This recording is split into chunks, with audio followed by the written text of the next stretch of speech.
Hi everyone, I'm Vone Kevitz, knit and crochet designer for One of a Kind Makers Who Dare to Be Original. And I have an awesome guest in this creative interview. It's Bea Lascelle from Fort Lascelle Designs. How are you, Bea? Good, and how are you? Good, good. Tell everybody who you are. Okay. Um, I'm Bea Lascelle. I'm the one-woman show behind Fort Lascelle Designs. I knit and crochet, and I'm just starting to release my own patterns. Um, What kind of nature, things do you what kind of things do you make? everything like hats, cowls, slippers, cup cozies. Um, I haven't done too many mittens, but Speak, I speaking, always tell myself, huh? sorry, go. No, go ahead. Oh, I know. I was just saying I always tell myself I will make mittens, but never really get to it. I think I've made mittens or gloves. Like the actual mitten. Oh, the Oh, actual mittens. Oh, awesome. I think you knit, but I think what kind of knitting do you do? You do fancy knitting too, don't you? Because I think your stuff is like amazing. Like, I do cable knitting, but I haven't tried knitting lace yet. It just it intimidates me. It's so small and so intricate that I haven't tried lace, but I love cables. so you do lots of different cables. I've only done one cabling type. I meant to do more, and when I need to get myself back into it because I do like cabling. You know what I mean? And I do want to like practice with a lot of different kinds. And lace is just lace, meaning like using thinner yarns and thinner needles, or just the whole drop and yarn over. But yeah, lace is usually done with the finer yarn and tiny needles, and Right. love the look of it. And I always tell myself one day, but right now just isn't the day yet. Anytime we do thin yarn, fine yarn, it's always like, and fine needles or fine hooks, we're always like, I don't know. Because at one point I was doing really thick yarns and really big needles and really big hooks because I just want my projects done like that. So when you go small, I'm always like, maybe, because that might take a long time.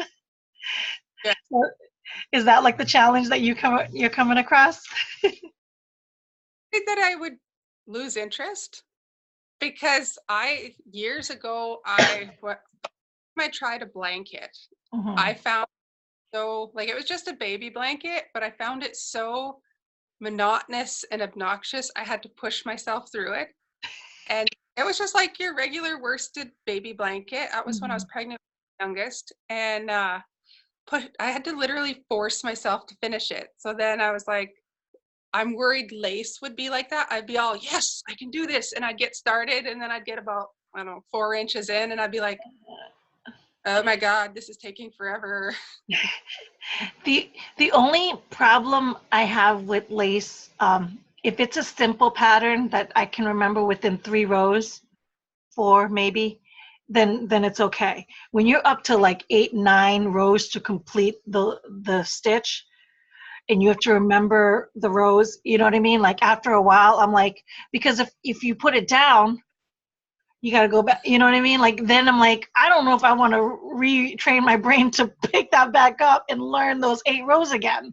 That's the only challenge of lace, you know what I mean? If you can find simple lace, like I know a simple lace, I think it's called herringbone lace, and it's literally the same row over and over again. So but it gives you a wholly lace look with a twist to it. I think I have a doll dress, a doll video with a scarf that uses that lace, and that's the only lace stitch that I learned because it was a simple row. It wasn't like 10 rows that you have to remember, you know. And so that's why, but that would be the only challenge. If you have to pick it back up, then you're like, I don't want to learn that again. I'll say that it's part of my worry that I would get like frustrated, and then I would set it aside. And by the time I rediscovered the project, I'd be like, where was I? How Yeah. was I even doing? I know. I know. So do you have a lot of WIP projects? Yeah, there's a few forever projects Yeah. that Um, I on for a little while, and then I'll get called away to something else. I'll have to do like work on something for orders or a gift, or just yeah. I'll be like, okay, it's taking too long, and I'll set it aside and work on something else. Mhm. There's a few, and then So I'll discover it got packed away, and I'll be like, oh, why did I stop working on that? yeah. Yep, yep. So we all have that. How did you get started on your creative journey? Oh, back in 2011, my youngest was about 6 months, and I had crippling postpartum depression. Okay, now I'm Mhm. gonna get choked up. Oh, And like it was some of the darkest times I've had. I wasn't myself at all. And my husband noticed that if I was knitting or crocheting or sewing, that I would my moods would improve. mhm. And so for years, people had been encouraging me that I should sell my work and that it was really good. And so I turned to it for therapy. But that was back when my business name was Be Made, Mhm. because that was the best name I could think of at the time. Like, there's nothing wrong with it, but it never felt quite right. Right. And then, for, yeah, so that was my original reason for starting. And Right. now I just have so many creative ideas in my head that if I don't get them out, then it feels like it gets too crowded in there. Oh, absolutely. Absolutely.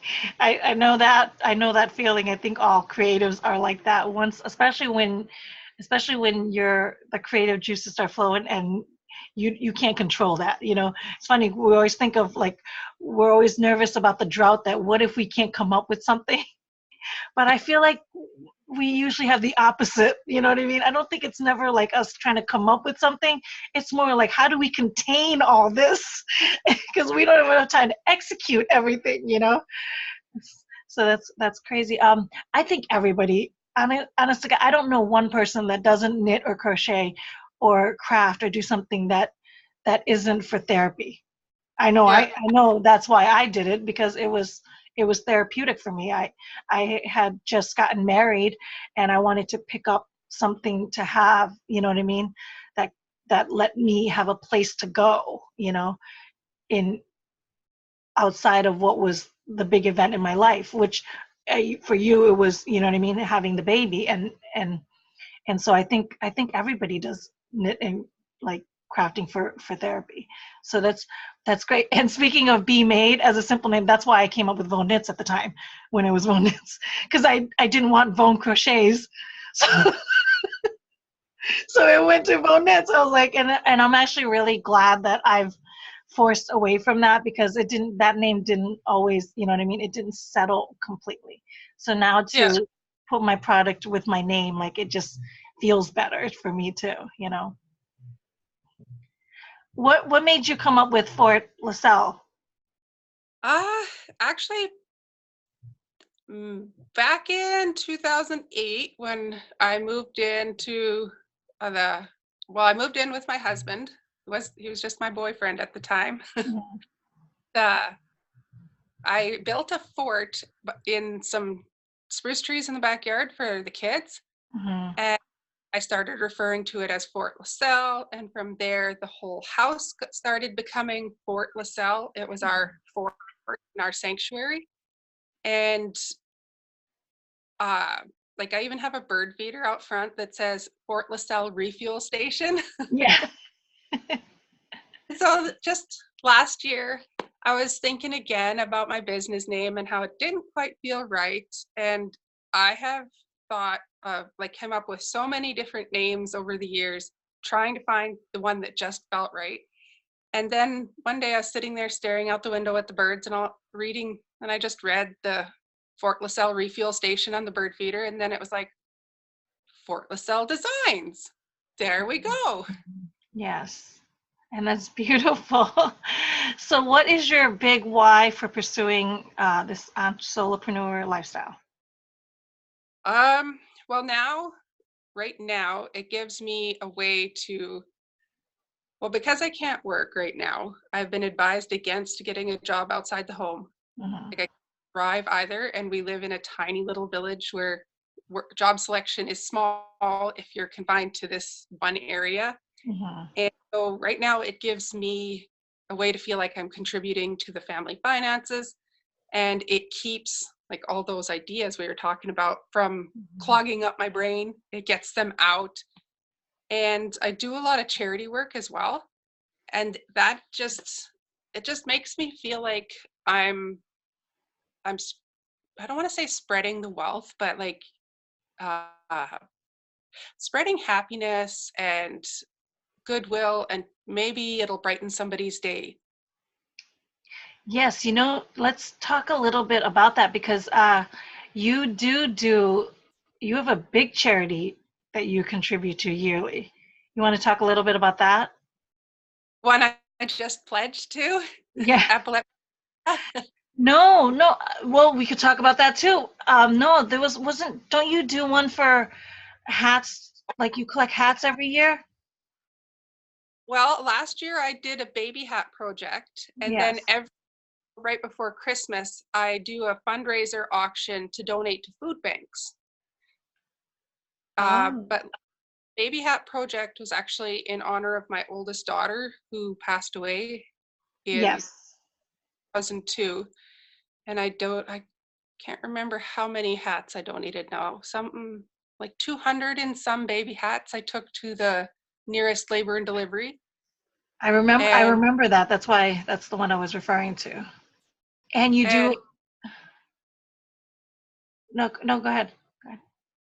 well, when I dropped them off, they asked, "Well, what's your name?" And I was like, "Well, I would really rather remain anonymous because I do have a business and I do not want this to be seen as trying to promote myself when Mhm, in actual just in honor of my daughter who was stillborn, mhm, because I still have a lot of post-traumatic stress from losing her. mhm, And usually around her birthday, uh, it comes back and kicks my butt. Like I literally shut down. mhm, And it doesn't feel like shutting down is honoring her at all. So last year I was like, okay, I'm going to make this many baby hats because then the way I came up with the number, it was her age times that she would have been times two. mhm, And then, so every spare minute, every time I was down, feeling that waves of depression or mhm, post-traumatic stress kicking my butt, I would work on baby hats and I would imagine the babies that might wear them and the happiness their parents would feel. Like I also included preemie hats, mhm. like all sizes from the itty bittiest up to I think about 3 month size I made. And I think next year though, or this year, I mean, I'm instead of making baby hats, like bereavement hats, they call them, for the Mhm. babies that are still, I'll make little wraps, just like a little tiny blanket that they can be tied around, like not tied around them, but it ties in the front with a bow. Mhm. And then it's because I've been hearing that the tiny babies, the hats don't work very well. Right. So, but this year, what I'm going to do is instead of just setting out to make a certain number of hats myself, I'm going to put an open invite out on my business page and invite anyone who feels called to make baby hats and donate them to their labor and delivery if they accept handmade hats. And then it'll be more of a like a global, Mhm. hopefully, Yes, effort. no, yeah. That's a great idea. I think we just lost, or did she? Yeah, I just went low power, so I'm gonna have Oh. to plug in charger cord here, which is weird because I had 100% power when I was.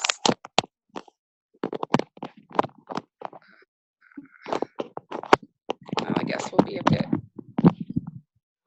be a bit sideways. You're all right. You're still Uh-huh. straight up. You're still straight up. Awkward things have happened in the middle of an interview.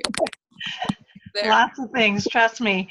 My first interview, my dogs decided to have like a race to the death or something around me. So that entire time, luckily for me and this round, they're nice and napping. So, but my first interview today, I thought they were gonna like knock this table apart or something because I know what they were gonna do. But yeah, no, that's life. Um, No, that's a great project to, you know what I mean? Definitely, I will be looking out for that. You guys, all of Bee's links will be in the show description, so be sure to follow her. And if you guys want to do this, what time of when is this going to be around? Well, my daughter's birthday is in August, so I was thinking about June, July. I would start talking about it and invite others to join in That's because I know I'm not alone in this experience. It's often not talked about. It's still kind of taboo. yeah, And so a lot of us mourn in silence, grieve in silence, and I think that makes it worse. absolutely, absolutely. No, no, I know several people that, you know what I mean? I know one person who comes to mind who just recently um, lost another child of hers, and it was a heartbreaking journey because we watched her try so hard, her and her husband try so hard, and then you know what I mean, and then within a short time, she lost again, and so I'm like, it's a topic that I don't know if it's taboo. I mean, it's not in my, you know what I mean, in my realm because that a loss is a loss. I can't imagine a loss of a child at any degree is, you know what I mean, is crippling. Like Yeah, well, that's how I feel. It's like yeah, if soon as to me, as soon as I see the double lines on the test, it's mhm. oh wow, That's imagining a future and what will mhm. this be like, and then Yeah, that all taken away. And absolutely. she was my first daughter, first child, Mhm. and it was just utterly devastating. Mhm. Like leaving the hospital after something like that, and you see the whole world is still carrying on, and it's like my world just basically feels like it ended and everything's still going on Mhm. around me. And well, Yeah. it was not. You know, while we're on this topic, let's you know, I had just touched on you touched on epilepsy, so I do want to circle back to that. I we all face so much adversity as individuals. Like everybody faces adversity one way or another at one level or another. I can't. Last year, I talked a lot about my health issues, and what I had was psoriasis, and I was so like I've had it for 10 years and it never was an issue, but somehow at the end of 2017 and all of 2018, it just took over my entire body and couldn't stop it, couldn't, you know what I mean? Kept getting worse. No matter what I did, and it was so painful, so like scary, intimidating, like, and physically painful. It was like raw skin. I couldn't, and the worst part is I was so ashamed to talk about it. So ashamed. Like I just lived such a perfectionist thinking in my head that people would judge me for this defect I have. So I buried it, and I think I made it worse in that aspect. So I just kept talking about I have health issues. I have health issues. And then finally, one day I just decided to get on live and talk about it and put on my YouTube video. And it felt so freeing to just let it out. You know what I mean? And a lot of people reach back to me, and the reason why I think one of the big reasons why I never mentioned it was because I wasn't ready to talk about it and hear, you know what I mean, about the comparisons and the methods and everything, because we're always fighting through that. But I watched because of what you're going through with epilepsy, and so I'd like to talk a little bit about your adversity. You're like so open about it on Instagram and doing on your treatments and everything, and I just watch it. I'm like, I am thoroughly um like I get like I'm gaining strength from watching your transparency in what you're doing, you know what I mean? And I love the fact that you are doing that, and wish that I have more courage. So I draw upon your strength to do that for myself. And even in this, releasing this and talking about this, like just saying it out loud, it's crazy that of the things that we hold in, you know. But talk a Yeah. little bit about your adversity on that. Well, 2 years ago, I was diagnosed with epilepsy after I had two grand mal seizures. I had actually been having seizures for 2.5, 3 years prior to that, but they were mostly nocturnal. And so I didn't know what was going on. I was actually afraid to talk to a doctor about it because I thought they would decide I was going insane Mhm. and put me in institution Right. because with such an overwhelming sense of deja vu with these partial seizures that I literally thought I was stuck in a time loop because that's how it would feel. Like the deja vu is so strong that you start to think, I've been here before. Why is this repeating? What's going on? What's reality? And then they started happening during the day because like I'd usually wake up in the middle of one and I'd be like, what the heck is going on? And then they started happening during the day. And my mother-in-law witnessed one, and she almost packed me up and took me to the hospital right there. But I was like, Right. oh no, this is just a little episode thing that happens. It's nothing, because I didn't know what the heck it was. And then my husband saw me have one. We were actually on a weekend trip to Jasper, and we realized we forgot my hiking boots. And so I'm like, how the heck did this happen? And then a seizure hit, but it was like they have new names for the seizures now, but I can't remember them. So a Mhm. partial seizure, it only involves a certain part of the brain. It's not the full brain. And so you can still function through it. Like you can still talk, you can still move, you're sometimes. Mhm. And for me, I was still in control of my body to the most part, but there was like, I guess I get weird look on my face. I would usually get a warning because there would be this smell that only I could smell, and I guess it's called an aura. Mhm. And like at first I'd be like, what is that smell? And nobody else could smell it. And it was kind of a bitter, kind of a sharp smell.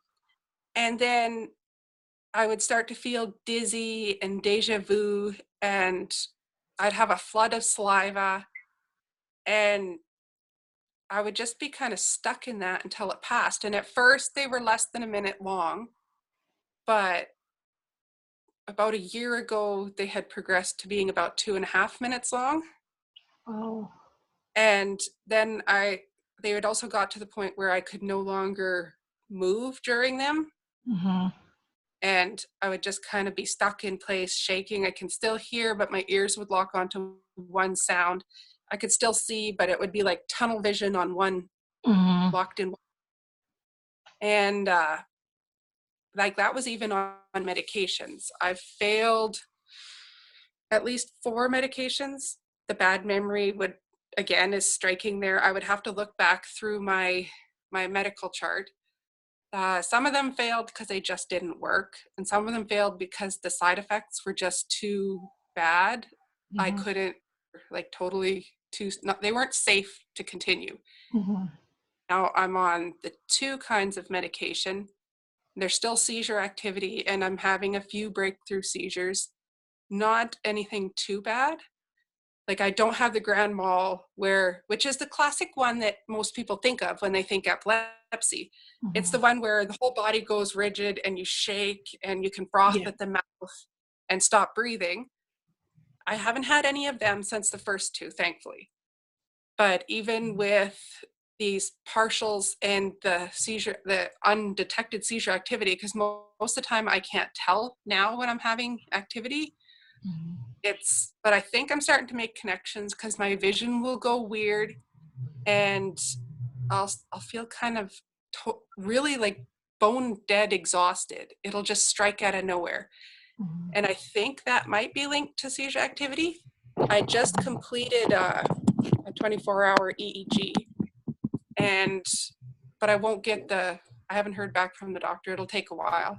And I'm going for another MRI next month on Easter Sunday, actually, which I thought was, Really?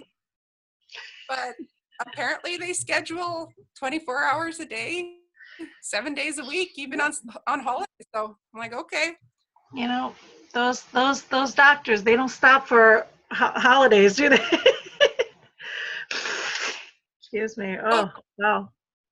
it took over a year to get that MRI appointment. So I was like, I'm not rescheduling. We'll just take a family trip to the city because the test is over. Like, we have to drive 2 hours just to get to the city where the tests are and to Mhm. see my doctor. So I'm like, whatever, it'll just be a family trip. Shouldn't be too much traffic because it's Easter Sunday. But yeah, so and then along with the seizure activity, I get so exhausted. Like, sometimes I'll get up, I'll get my kids off to school, and then I'll just go back to bed. Mhm. And I will pretty much sleep until 3 o'clock when they get home. And so that has really interfered with my business. Like, I've cut way down because if I try to fight through this exhaustion, then that leads to more seizure activity. Right. So I've learned, if I feel that tired, I better just go back to bed, because Mhm. fighting it is productive. And it's really hard to admit that, because then I feel like, and it comes from being told, you should be thankful it's not worse. Yeah. And when you hear that, you're like, okay, so maybe I should be fighting this. Maybe I shouldn't be talking about my struggles. Maybe I shouldn't be going back to bed. Mhm. But, but having those thoughts, it really, like, it doesn't help anything. Yeah. And in order to be my best, be able to be a functioning mother and functioning, like, to just have any kind of relationship with anyone or get anything done at all, I have to take those sleep days. Mhm. And, Absolutely. and yeah, so, and You know, that's part of, oh, go ahead. no, I was no go no, you can finish. Okay. I was like, and I recently learned that there are more people with epilepsy than, oh, I don't remember the four different conditions combined. But apparently there's less funding for research. And right now, the only treatments are either the medications, which can come with very adverse uh, reactions, or they just won't work, or brain surgery.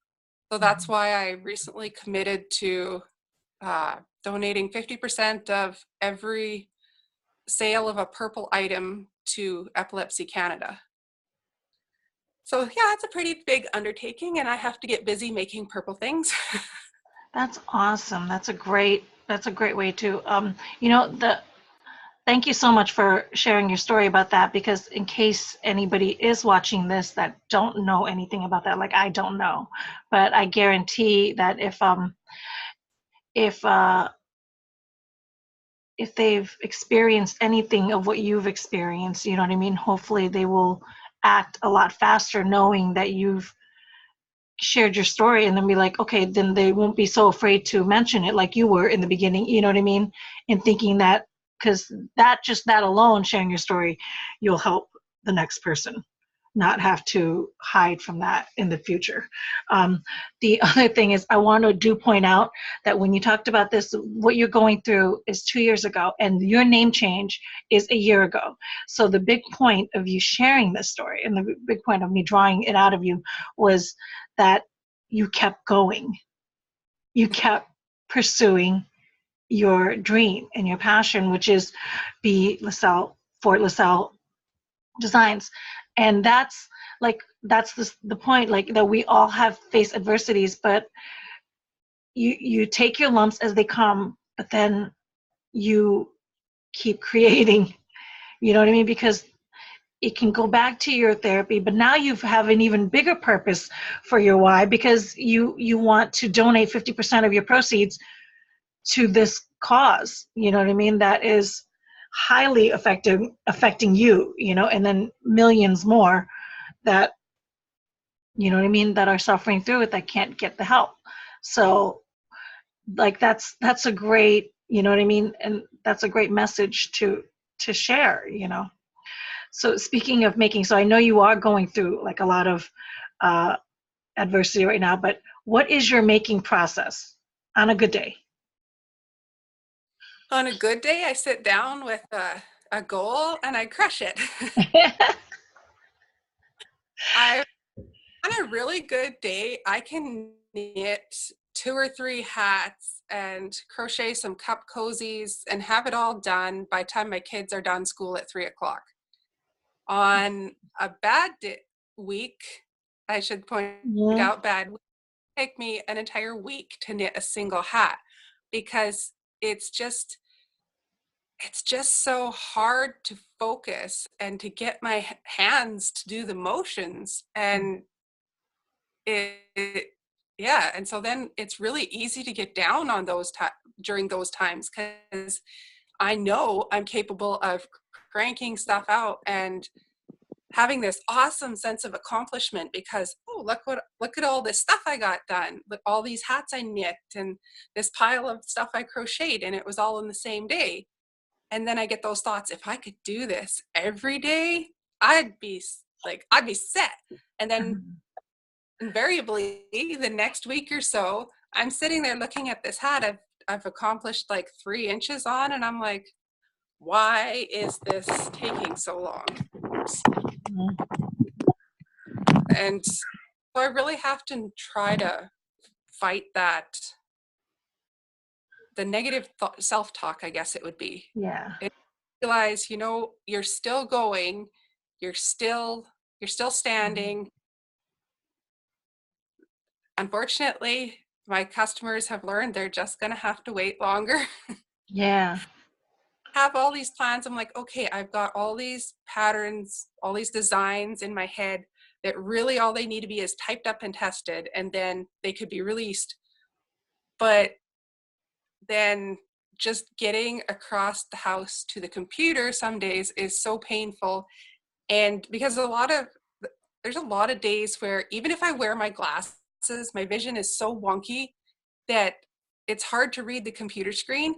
And then the computer screen always seems to flicker a little bit, and to make it worse, because during an EEG, like a normal 1-hour EEG, they expose you to flashing and flickering lights to try to induce seizure activity. And so the computer too long, I start to feel not very good, like kind of nauseated and dizzy. And so then I kind of have to limit that. And it's the same with iPad or cell phone. If I look at that screen too long, then I start to feel the same kind of feeling I get during an EEG. Oh, that's crazy. So, wow, that is crazy. But you when you have these, how often now are you having good days to the bad weeks? Is it like Ah, one good day and one bad week, or 5 good days and maybe it then one started bad? like now that there's the days are getting longer here and it's warming up, the good days are getting more frequent. That's good. Like when we were having -50 wind chills and nonstop winds, Mhm. then I would have a lot more days where I was in so much pain. It was hard to even get up out of bed. I would have it would take me half an hour of laying there saying, "Get up, get up, get up, get up. Come on, your kids are already up, getting ready for school. Get up." Mhm. And then finally my body would kick into motion. I could drag myself out of bed. But then once they were back at school or headed out to school, then I would go back to bed. But some Right. of those with the wind chills that bad, I was like, no, you're not going to school because even though it's only 3 blocks away, Mhm. when the wind is howling and it's -50, that's let's just not go there. We'll have a home day. Um, But days are getting longer and the weather's warming up. The good days are getting more and more frequent. that's good. That's good. Yeah, spring is starting to happen here. It's springtime here, so they say it's spring. But although today is 65 today, so I'm like, whoa. I was like, for a lot of people, that might be short sleeve. That's still long sleeve for me, but I'll take 65. I'm bored. I live in Pennsylvania, like Northeast PA, but so we're used to colder weather, and so you know what I mean. But I always tell my husband, I was like, I was born by the equator because I was born from Laos, and I was like, so my body's not made. God did not make me for this cold. And he's like, you've been here for like 30, over 30 years. He's like, you think you should have adjusted by now? And I'm always like, no, I'm not made for the cold.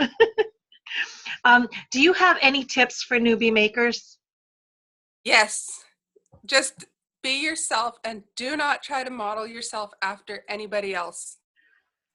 Like, don't try to do what's popular because after a couple years of doing that, you're going to feel burnt out, you're going to feel lost, and it's not really going to get you where you're hoping. And this is speaking from personal experience. That's why I'm Just shaking my head.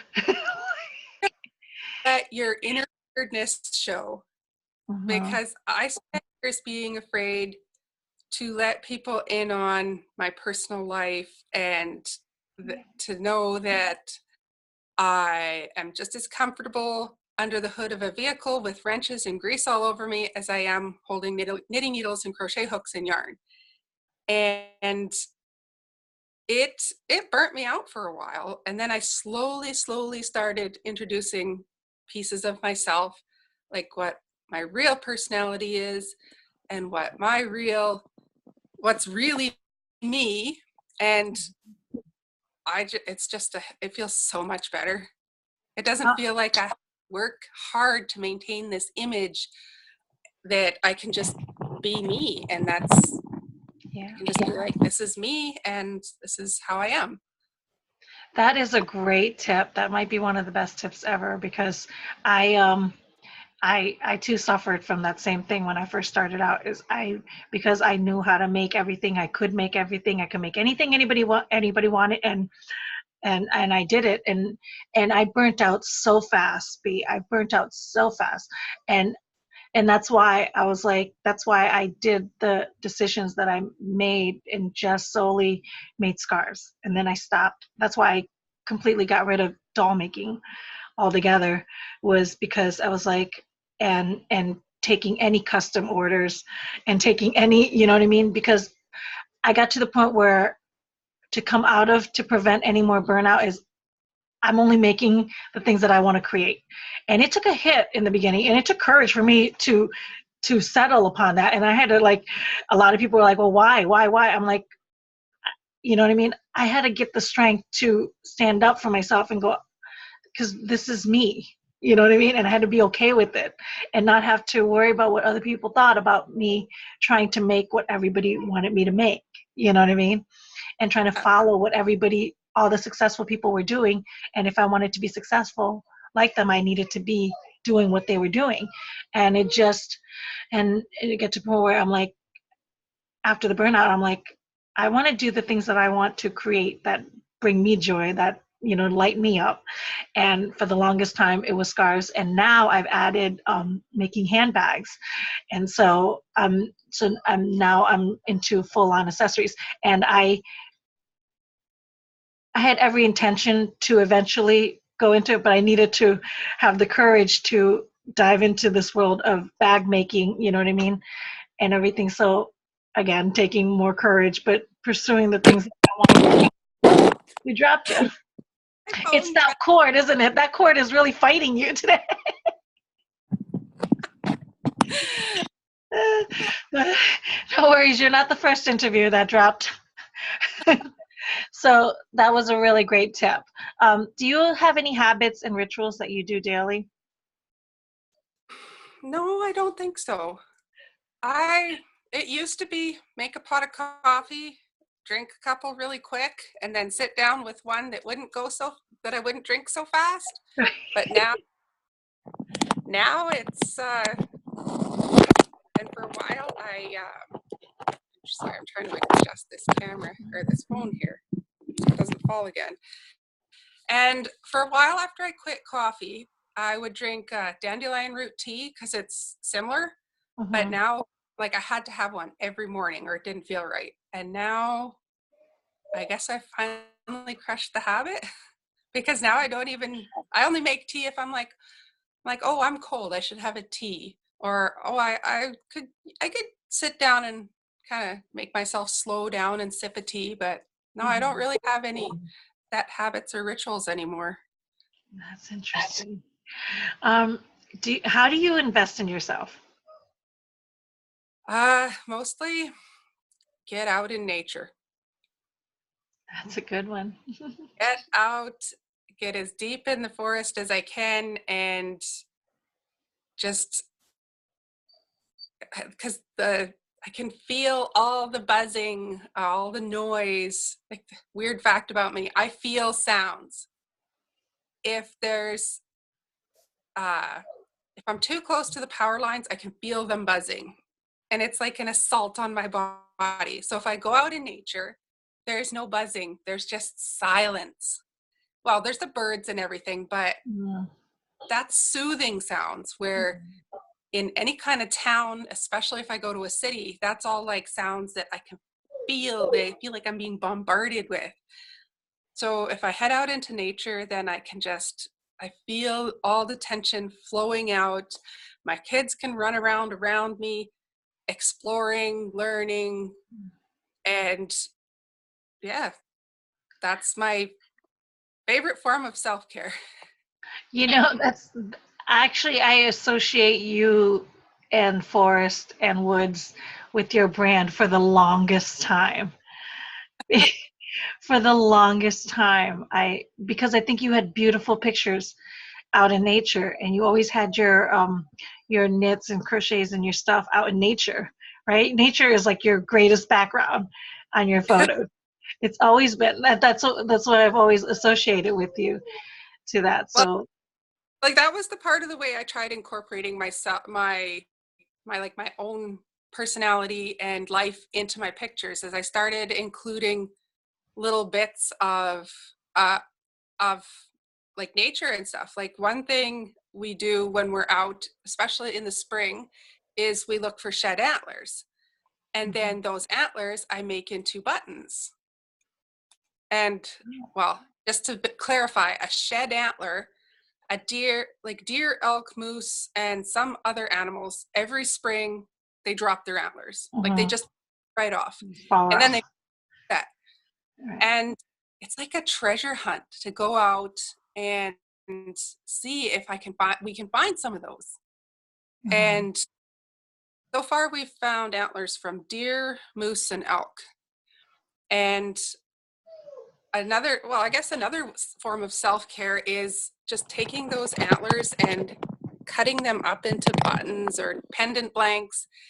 And it's just so like I just lock onto what I'm doing and the noise in my head shuts down. All the swirling ideas and thoughts shut down as I sand and file these pieces of antler into what their final project or end result is going to be.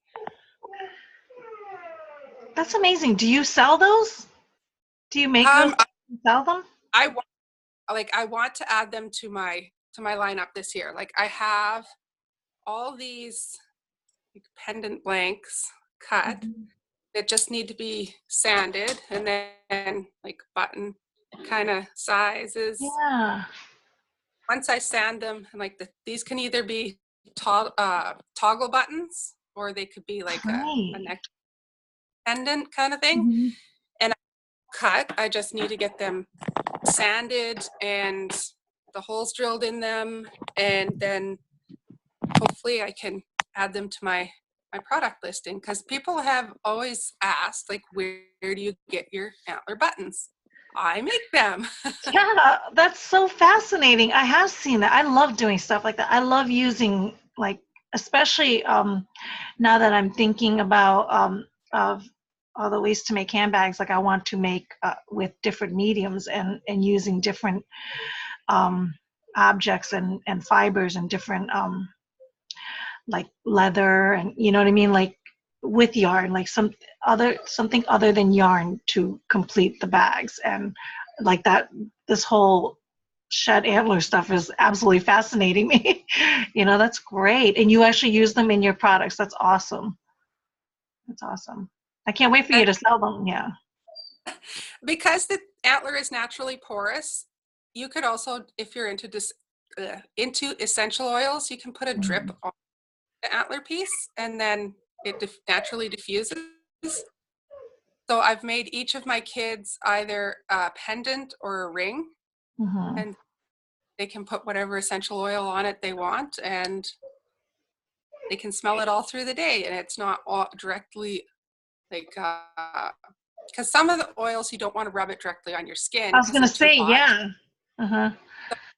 With the pendant or whatever, then the aroma is there, the scent, and but they don't have to worry about it being on their skin or anything. And yeah, it's pretty cool. That's a really neat idea. I know a lot of people on Instagram that are really much into essential oils, so I wonder if they know that tip. Maybe when your pendants come out, you know what I mean, you can reach seek them out and try to partner up with them and go, hey, you know what I mean? Like, because that's a great idea. That's a great Yeah. idea. B, this has been such an amazing interview. I'm so glad that you did this with me. Thank you. I'm honored. Oh, this is such a heartfelt talk. I really, really enjoyed this interview. I hope you guys do too. If you do, please give it a thumbs up and like, share, subscribe to the channel, and be sure to follow all of Bee's links below. And I wish you the best year, you know, and hopefully your recovery uh, and your quest, you know what I mean, to get better moves along. And definitely we'll be following you about your charity work. So definitely, if you guys feel called to do any of that with her, uh, follow her on her different platforms. And thank you. Until next time. Thanks a lot. Thanks a lot, B. Until next All time, right. guys. Take care. God bless. Okay. Bye bye.